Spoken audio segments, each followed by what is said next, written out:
People always say a successful person is a great partner, but is that actually true? What if relationships slow down entrepreneurs? What if marriage costs you millions? What if the right partner is the reason to build an empire? Today, we're asking ourselves a question that we've never answered before. Would you actually be richer if you were single? Welcome back to another episode of Uncut and Uncensored, and I'm here in Saint-Tropez on my family holiday with my husband who's joining me today, and here we are. And we thought, since the number one question we have always got about dating younger or marrying younger or whatever it is the financial difference, that obviously there will always be very obvious people that it would happen if you're 19, 20 years. How do we make it work?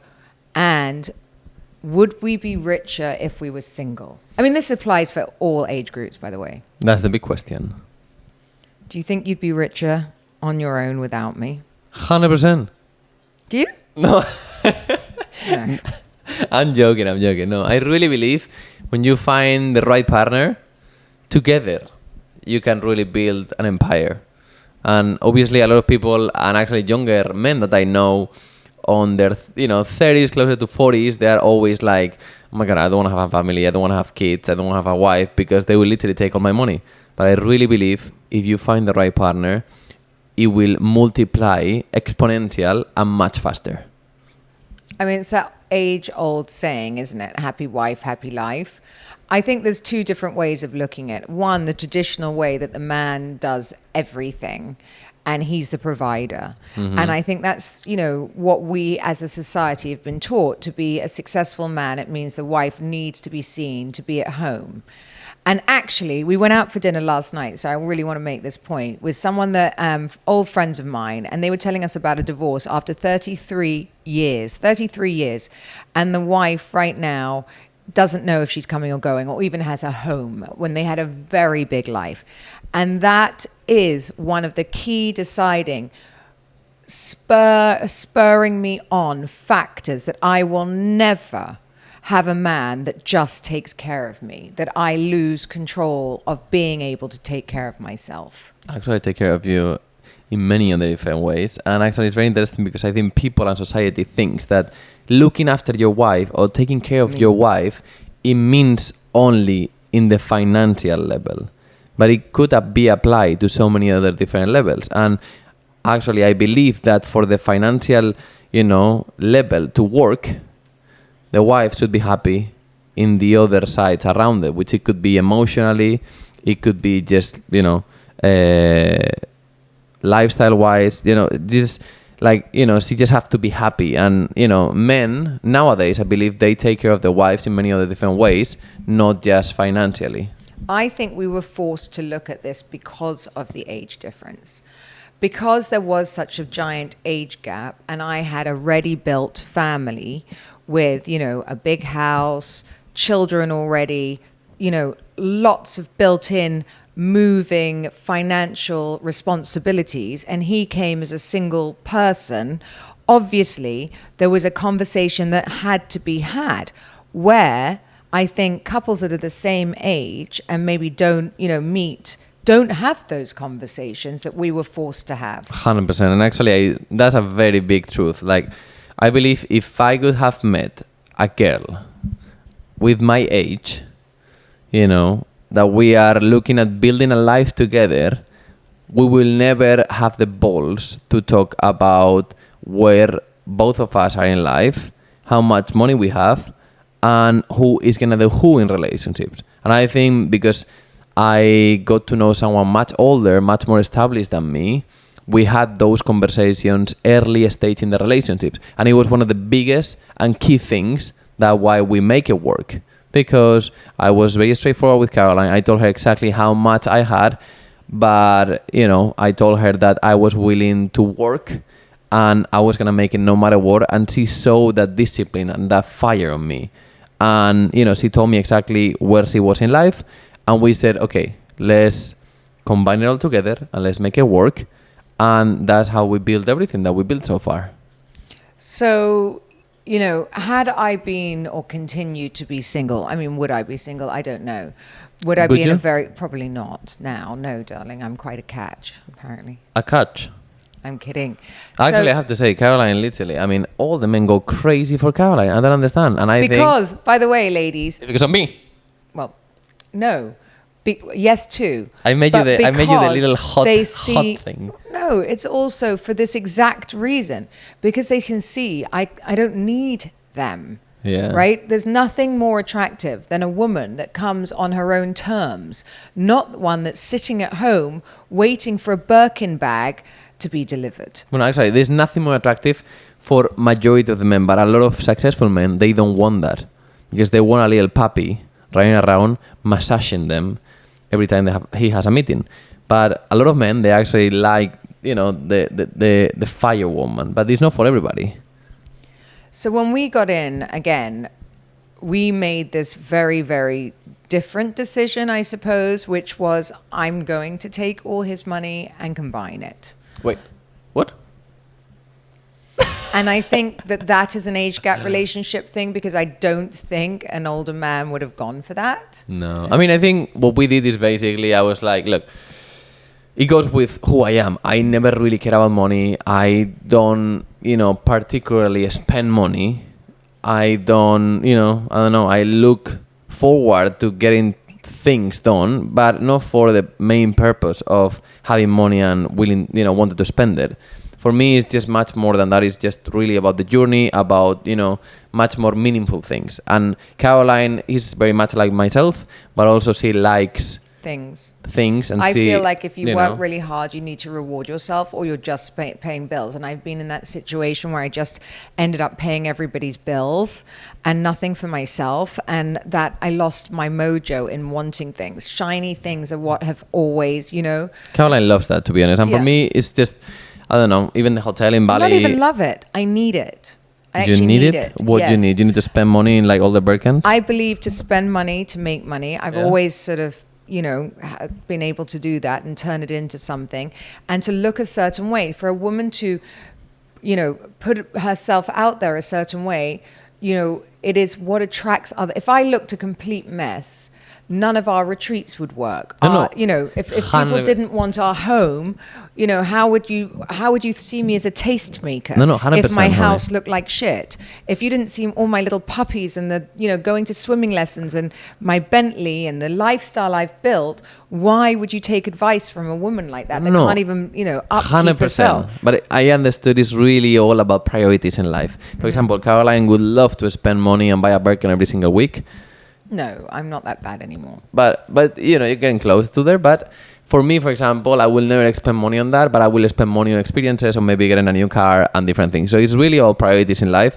But the most important thing is that we, share the same vision and the same end goal. And that's why kind of like we work together, So we do have joint accounts. We do invest together. And we do... we do everything together. It's interesting because, I don't even know where the money comes in, when comes in, or where does it go. I have no idea and zero clue of how much money is in the bank account now. I don't know. And Caroline, actually, she just loves checking. She's there and she loves spending and money comes in and out. I don't know. And it's just about who we are as people. Like, she just loves to just, keep the track. Oh my God, more this. I have no idea. And for me, I just rather focus on building and growing together than just, I don't know, it's just different how we are, I guess. And I think the big financial decisions obviously we make together. So if we're buying a new apartment or we're selling an investing apartment in Bali, or whatever, whatever it is,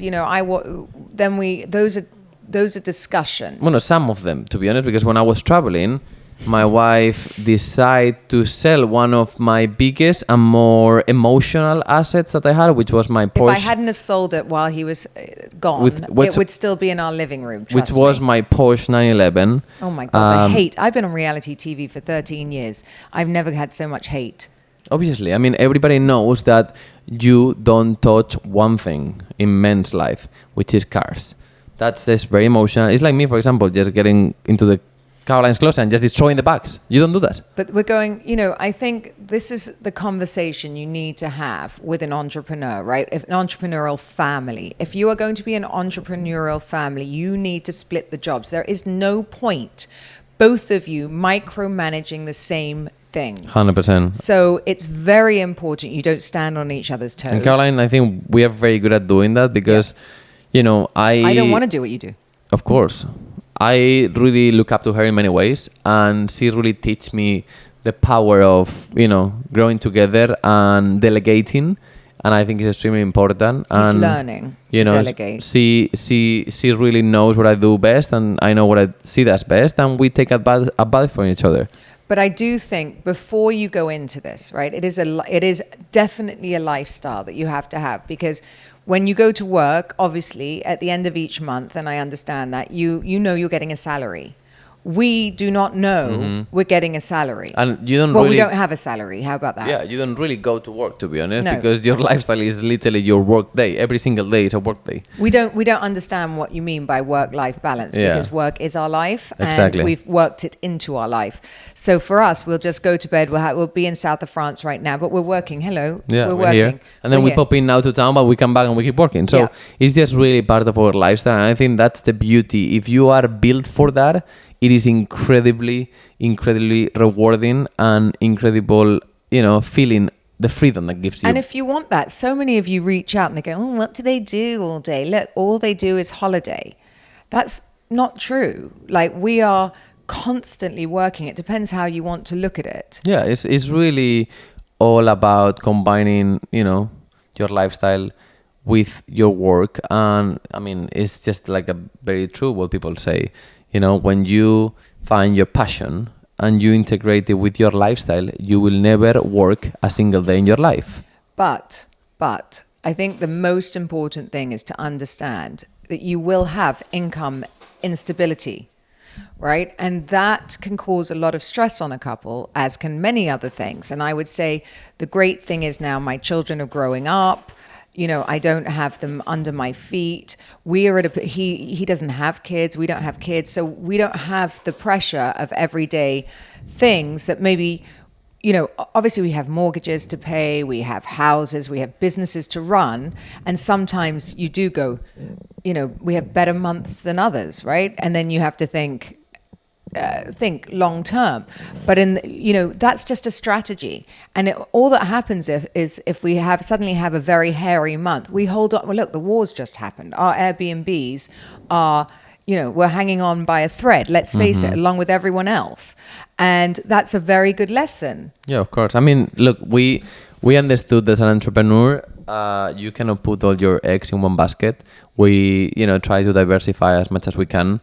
We try to expand our portfolio, and there's months that are amazing months, and there are months that are not amazing. So we don't know when the Airbnb business will come back because of the situation, but in the meantime, the hair salon is killing it. Yeah, actually, one of the big entrepreneur guys, he always said, you need to have at least 7 sources of income, coming in. So Carol and me at the moment, we have about 11, 12 companies, and at the end, each of them, they feed each other. So if like 3 of them are not working, the other ones are working on the other side. So we just try to find a balance within the ecosystem that we have, because at the end, our lifestyle keeps going, we keep traveling, there's a lot of expenses on a daily basis. So it's just really about managing all that. But I always said I rather earn 1 and hustle than earn 5 and have a stable routine life, because for me, routine kills humans' dreams. That's simple. And I think that's what we've learned.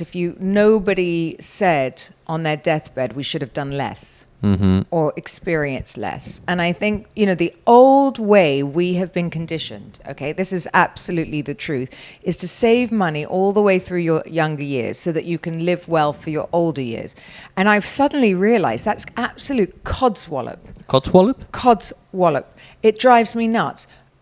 When I'm 80 with you, and our legs aren't working, and we're like, why do we need a giant house? We do not. We need the giant house right now with all my children home. Actually, that's a very good point, because I always wanted a Ferrari, and I was like, I need to have it now with the kids because it's so much fun. Why would I want it when I'm later, when I'm older? Like, Well, that's a different, I think. no, it's But fantastic. also things like trips. You know, don't take the trip now. Take it later. Rubbish. Well, I won't be able to. I know plenty of people. My parents sit home and wish they'd been to half the places that we go to, but they can't go now because Yeah. my dad's too old, my mum's too old, and they just watch it on their Instagram. We've done it all. We are doing all of it, even if it's probably a stupid expense at the time, but we don't feel it is a stupid expense. You know, we just do it and think about it later because the experience is so worth it to us. Yeah. What? Oh my God, you look so pretty from here, honey. Wow. It's amazing. I want to ask you, what do you think business teach you? You know, what lesson teach you that kind of like make you in a way a better wife? Well, I think what people try and say is like, oh, all you do is work and you choose business over work. Sometimes, you know, when children don't understand, they give you that mum's guilt. Like you're always working, you're never present, you're not doing all of this. And, you know, I have learned not to feel guilty. I am raising children to be entrepreneurs. No, but that's a mother. I'm asking you as a wife. Yeah. What is the lesson that you learn as a wife for business? I mean, that I think actually weirdly, in my last marriage, there isn't a chance in hell that we would have done this. Neither of us wanted to. And we felt like, I think that it would have ruined our marriage. I am now understanding it has some of the most successful people I know are couples. And they work together, actually. It's Because- beautiful to see that, to Yeah. be honest. Because a lot of couples, I think the old traditional style, it was, okay, the husband is working, on his line, corporate, the wife is doing something at home, having their own business a little bit, and they don't really share anything in common. They have different friends, different lifestyles completely, and they get together maybe once or twice a week, but they don't really have anything to talk. And that was how it was, done for years. And I think now it's slowly changing, and we get to meet more and more couples that they actually work together and they're building these empires together. I mean, look at the founder of Poppy, $2 billion company together. There's just so many people that they are actually working together because at the end of the day, it's just much easier because it stays in the house, And I think also as a couple, it ends up, taking you away when you have different work scenarios. We see it a lot. We have a lot of friends that travel for work and end up breaking up because you have opportunity. And we don't give ourselves that opportunity. And we don't give ourselves the opportunity to have other relationships that we don't know about. One of my biggest number one rules in marriage that I always tell Caroline is, you are not taking a single business trip without me. And the reason why is because that's the first reason why couples get divorced. Because at the end of the day, you get addicted to that feeling of like leaving home, going alone, getting to know new people and a new circle without your wife. And it slowly becomes bigger, it becomes a routine, and then at the end of the day, you get divorced. So that is one of my biggest things. I've seen it many times. I've seen it with very close people to me, and it's not worth the money for me. Even if they're paying me X amount, I will never do that. I want to take my wife with me along the way because it's about the journey. It's not really about that specific moment. And I think we've also understood that we have friends from all walks of life, and I think that we feel incredibly rich with the relationship we have. And that's the one thing so many of you say to us is, how cute we are together. We are driven by lifestyle and money, absolutely, like everybody else, because we have children and we want a nice life, but we are not to the extent that you would think. And values. Yeah, we have amazing values. We don't, owe anything to anyone. We have a lovely life. We have happy children. And I'm not looking to be the next, Poppy. I am just looking to have a beautiful life. And that's what we have achieved. Instead of like being in competition with my husband. No, do I kick him? Absolutely, I want more from him, Of course. because he's learning all the time. And obviously, I want him to push himself to places that I know he can get to. But that doesn't mean that it's about, wanting him to provide more for me. I'm absolutely, very, very grateful and content with the life we already have, which is a wonderful thing. Like when we are in our home, at home, we love it. And look at us. We're in this insane house right now. And we love it for our friends. We love it. Life is really about gratitude, about, being grateful for exactly where you are in life, about, values, and about priorities, and that's, I think, 3 very important pillars that people forget. Being entrepreneurs, I think, really, really does multiply our success. Of course. I think when you find the right partner, honestly, you really get to multiply. And the truth is, being an entrepreneur is a very, very lonely journey. Very lonely. And, I feel extremely grateful to be able to do it with my wife, building the empire that we're building and keep growing together. And I think that's really what it's all about, It's just really not about, just the financial side of it, which is a very important play. But I think it's really all about what it will stay with you when you are 90 years old. That you will never forget about the journey that you did with your family.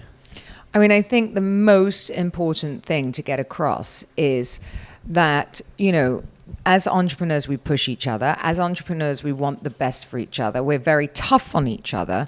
But would we have started more businesses had we been alone? Absolutely not. No. We've had the balls to do all these businesses because we've said if the worst happened and we made a terrible mistake, we'd still have each other. 100%. And we're okay because we're so happy with each other. We'd be okay in a 1-bedroom flat together. So we pushed each other to take chances maybe we would not have if we were sitting at home alone. Of course.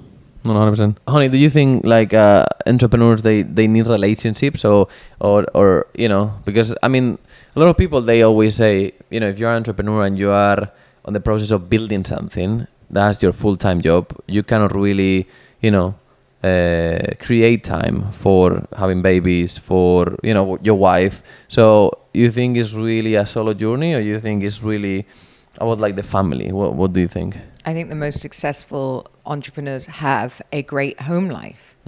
They have a beautiful home with a wife who is either joined in the business in some capacity and helps. I have girlfriends of mine, look at Joniki and Dorian. She does the accounts and he does the work. They're amazing, yeah. They're amazing. They push each other and they have a beautiful family that he comes home to a meal on the table. How can you be successful if your home life is a disaster?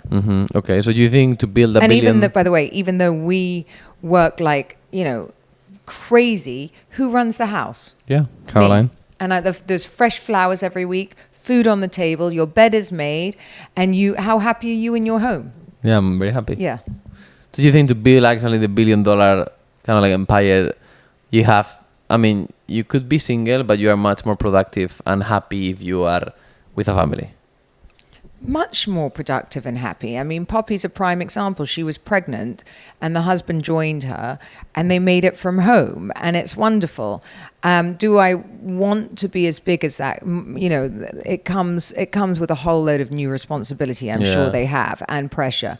But they were a very sweet country couple who had no idea what was coming, but they just pushed on from their home and they exploded. And that's why they exploded, because people loved seeing them. We've lost the art.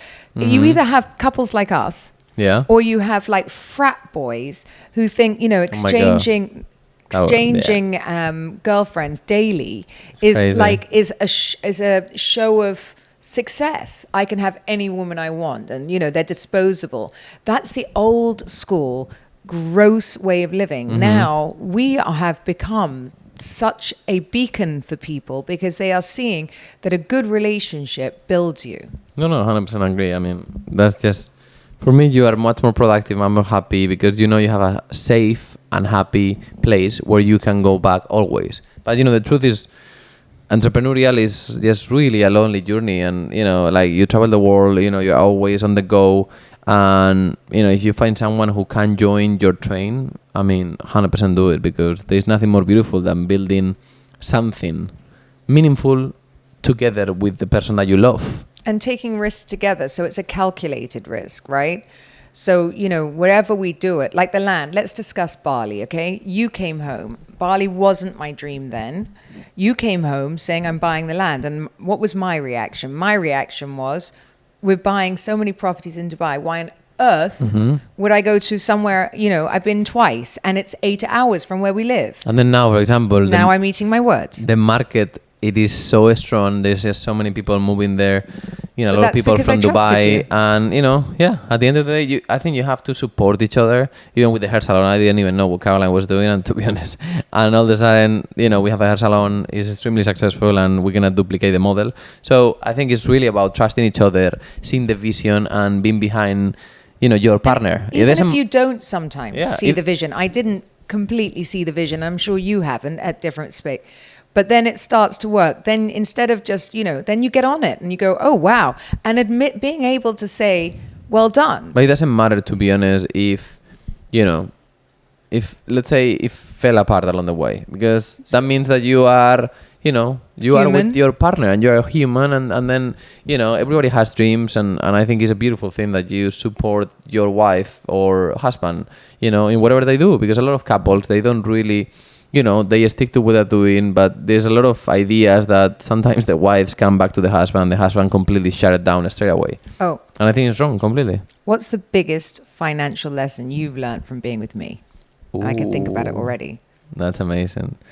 The biggest financial lesson since I've been with you, it could be that you don't have to hold on to money by...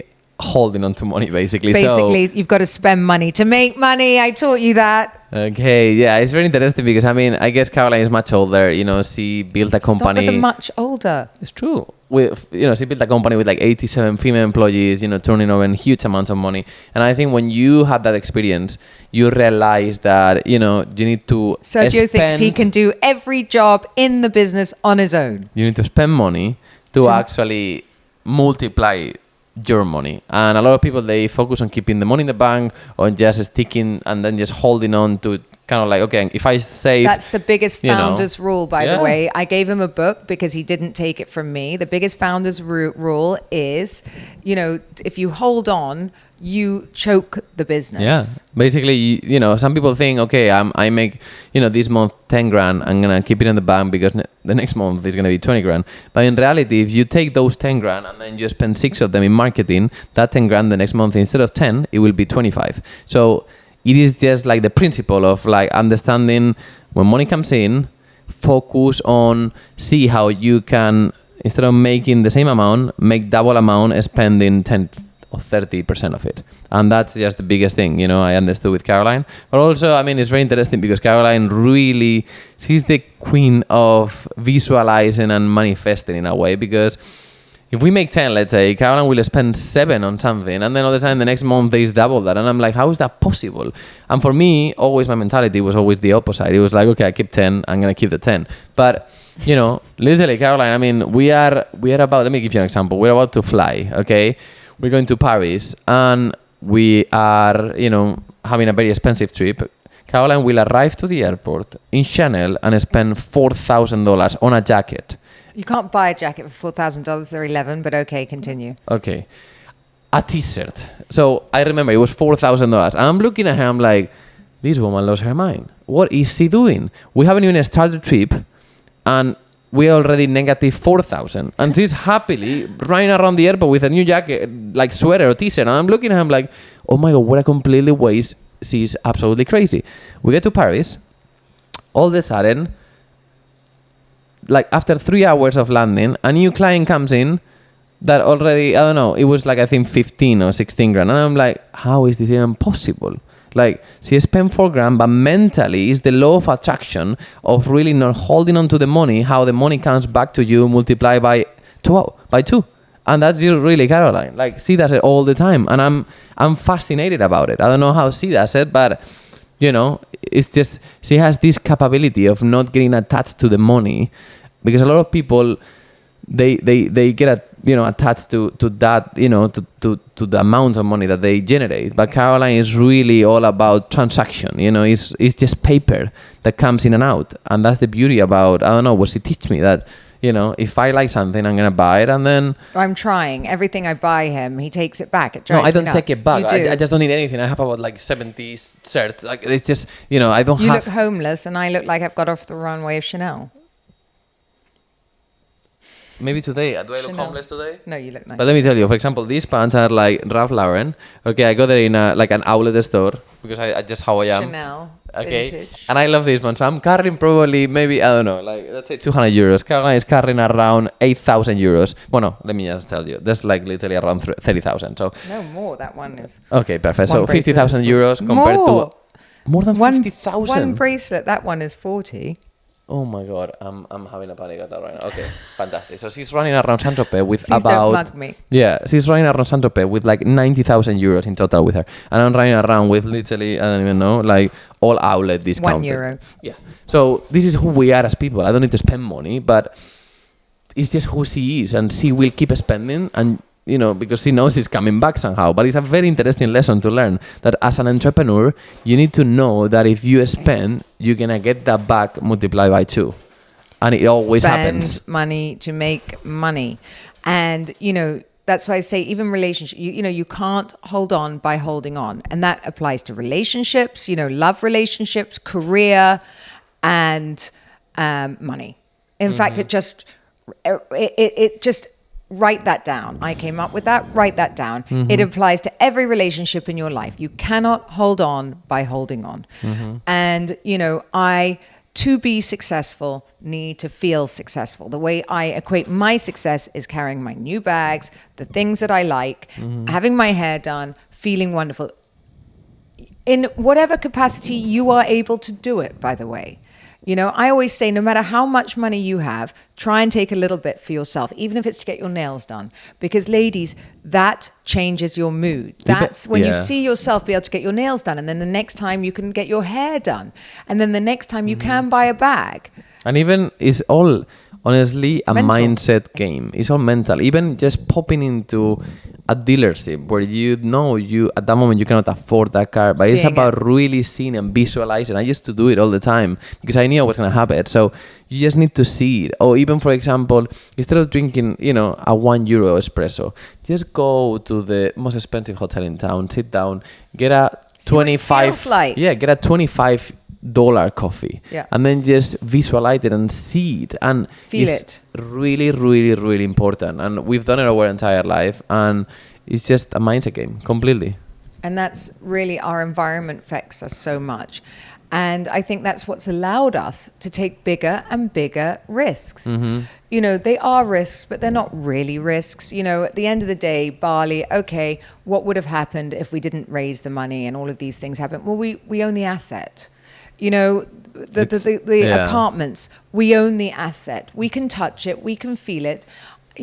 At the end of the day, they are calculated risks that we are prepared to take as a couple. I think a very important thing I could say is you need to learn in life how to normalize situations that could feel unapproachable for you at that moment, but it could be very real in a near future.